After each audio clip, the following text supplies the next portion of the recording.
नमस्कार, माझे मनोगत इस उपक्रम में आप सबका स्वागत है। हम आदि शंकराचार्य का तत्वबोध इसका अभ्यास कर रहे हैं। शंकरं शंकराचार्यं केशवं बादरायणं सूत्रभाष्यकृतौ वंदे भगवन्तौ पुनः पुनः। इससे पहले आदि शंकराचार्य जी ने हमारी जागृत अवस्था और स्वप्नावस्था इसके बारे में चर्चा की। अभी निद्रा की जो तीसरी अवस्था है, सुषुप्ति अवस्था, उसकी चर्चा करते हैं। अतः सुषुप्ति अवस्था का अहम किमपि न जानामि सुखेन मया निद्रा अनुभूतय इति सुषुप्ता अवस्था कारण शरीराभिमानी आत्मा प्राज्ञ इत्युच्यते। अतः सुषुप्ति अवस्था का अहम किमपि न जानामि सुखेन मया निद्रानुभूतः इति सुषुप्तावस्था कारण शरीराभिमानी आत्मा प्राज्ञ इत्युच्यते। प्रश्न आता है, सुषुप्ति अवस्था क्या है? मैं कुछ नहीं जानता। मैंने सुख से निद्रा का अनुभव किया और यह अनुभव ही सुषुप्ति अवस्था है। कारण शरीर का अभिमानी आत्मा प्राज्ञ कहलाता है। स्वप्नावस्था और जागृत अवस्था का वर्णन करते हुए हम देखते हैं कि जागृत अवस्था में हमारा शरीर जो है वो अवेयर होता है। शरीर वो डायरेक्ट एक्सपीरियंस करता है। स्वप्नावस्था में शरीर और मन, शरीर इतना एक्टिव नहीं रहता है, मन एक्टिव रहता है। इसके लिए जो हमने जो दिन में जितने भी दृश्य देखे हैं उसका परम्यूटेशन का कॉम्बिनेशन करके स्वप्नावस्था आती है। अभी सुषुप्ति अवस्था क्या है? सुषुप्ति अवस्था वैसे जागृत और स्वप्न इन दोनों से उसका स्तर जो है वो ऊंचा है। और ये सुषुप्ति अवस्था कारण शरीर से जुड़ी हुई है। तो कारण शरीर का तो हम न तो वर्णन कर सकते हैं, न तो हम कारण शरीर के बारे में उसका कुछ डिस्क्रिप्शन कर सकते हैं कि वो ऐसा है या उसमें कारण शरीर में क्या होता है। इसीलिए यहाँ शंकराचार्य जी ने कहा है कि सुखेन मया निद्रानुभूतः, मैंने सुख से निद्रा का अनुभव किया, इतना ही मुझे पता है। अहम किमपि न जानामि, मुझे कुछ पता नहीं है। जब सोते हैं तो कुछ पता नहीं है। और वो जो निद्रा की जो दूसरी अवस्था है वो सुषुप्ति अवस्था है। इसलिए कोई भी हम लोग चाहे सोने से पहले जागृत अवस्था में, उसके बाद थोड़ा बहुत स्वप्नावस्था में, हम लोग जब सोने को जाते हैं तो हमारा जो बेड है वो बहुत ही अच्छी तरह से उसको कंफर्टेबल करते हैं ताकि हमें नींद आ जाए, अच्छी तरह से नींद आ जाए। और हम बाकी भी चीज़ें जो है वो कंफर्टेबल करते हैं नींद के लिए, ये सुषुप्ति अवस्था के लिए। जैसे सुषुप्ति अवस्था में नींद आना और मुझे कुछ न पता होना, ये दो जो चीज़ें हैं वो बहुत ही महत्वपूर्ण हैं। अभी जागृत अवस्था, स्वप्नावस्था और सुषुप्ति अवस्था।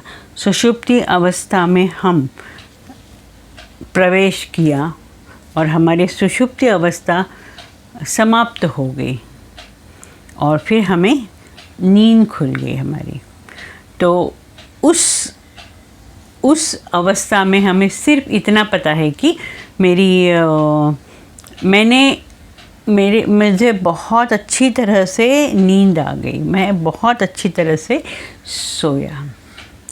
तो लेकिन जब सुषुप्त अवस्था होती है, सुषुप्ति अवस्था में हम जाते हैं, तब हमें कुछ नहीं पता होता है। लेकिन जब नींद ख़त्म होने के बाद, जगने के बाद हमें वो अनुभव होता है, वही सुषुप्ति अवस्था है। वो अनुभव है, लेकिन उसको हम एक्सपीरियंस नहीं कर सकते। इतना ही एक्सपीरियंस कर सकते हैं कि मैं बहुत अच्छी तरह से सोया या अच्छी तरह से नहीं सोया, या मुझे नींद अच्छी तरह से नहीं आई। ये दोनों चीज़ें होती हैं। तो सुषुप्तावस्था का ये उसकी स्पेशलिटी है। अभी सुषुप्ति अवस्था में जाने से पहले हमारी जितनी भी परेशानी है, हम बहुत परेशान हैं, हमें बहुत कुछ प्रॉब्लम्स है। लेकिन जैसे ही हम सुषुप्त अवस्था में जाते हैं, वैसे ये सब प्रॉब्लम हम किमपि न जानामि, हमारी जो हमारे तकलीफ़ है, हमारी जो जैसे कोई शारीरिक तकलीफ़ है, मन की तकलीफ़ है, तो वो चीज़ सुषुप्त अवस्था में जाने के बाद वो मानो वो गायब हो जाती है और हम अच्छी तरह से सोते हैं। हो सकता है कि हम जैसे ही उठे, जैसे सुषुप्त अवस्था ख़त्म हो जाए, तो पहला हमारा थॉट आए कि मुझे ये तकलीफ़ है। लेकिन सुषुप्त अवस्था में ये जो पूरी तकलीफ़ है, उसको वो मनुष्य को उसको वो नहीं उसकी सुषुप्त अवस्था में इंटरप्ट करती है। वो वहीं रह जाती है और बाद में हम जगते हैं तो सिर्फ वो तकलीफ़ फिर उठती है।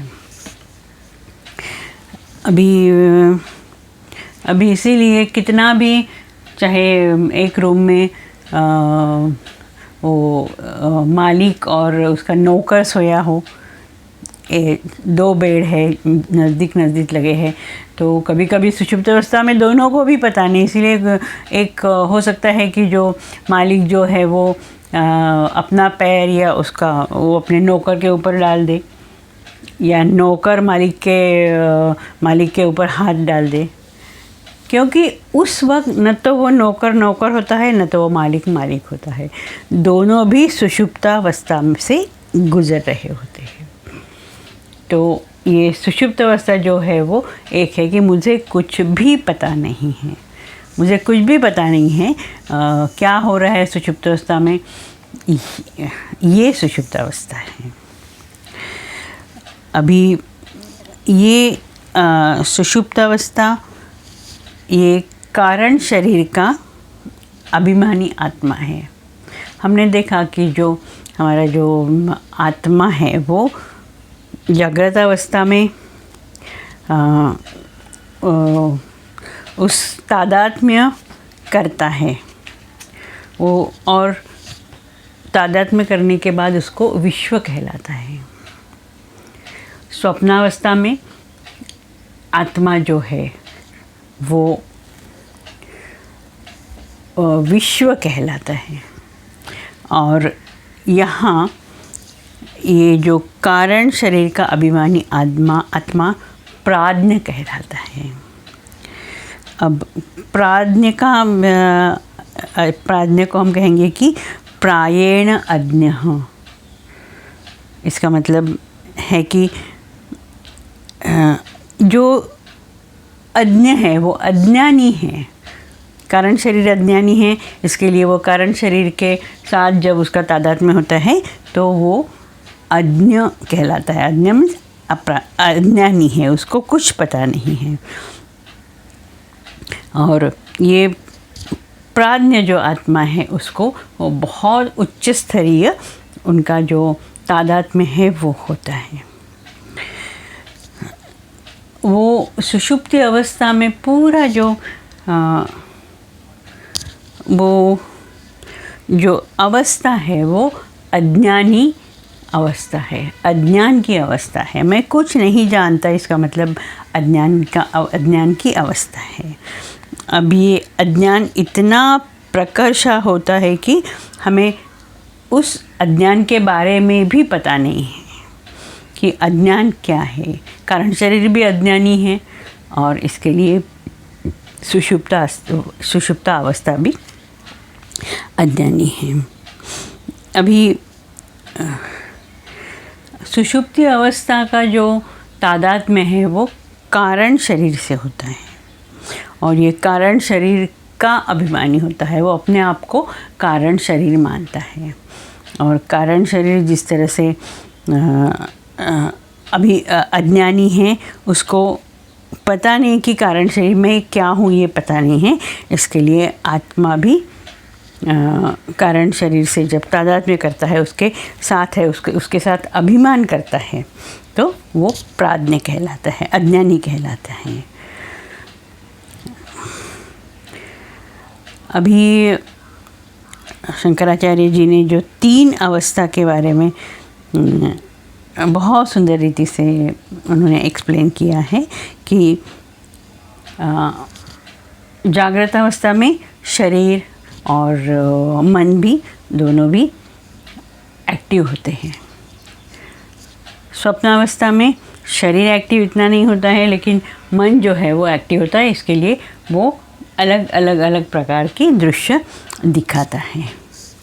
अभी सुषुप्ति अवस्था जो है उसको, उसमें न तो शरीर है, न तो मन है, न तो कोई अनुभव है। जो सुषुप्त अवस्था चलती है तब कुछ भी अनुभव नहीं होता है, और इसके लिए ये अज्ञानी, अनुभव होता ही नहीं है, अनुभव होता ही नहीं है मतलब कुछ मुझे पता ही नहीं है क्या अनुभव हो रहा है या क्या अनुभव होने वाला है, वो पता नहीं है।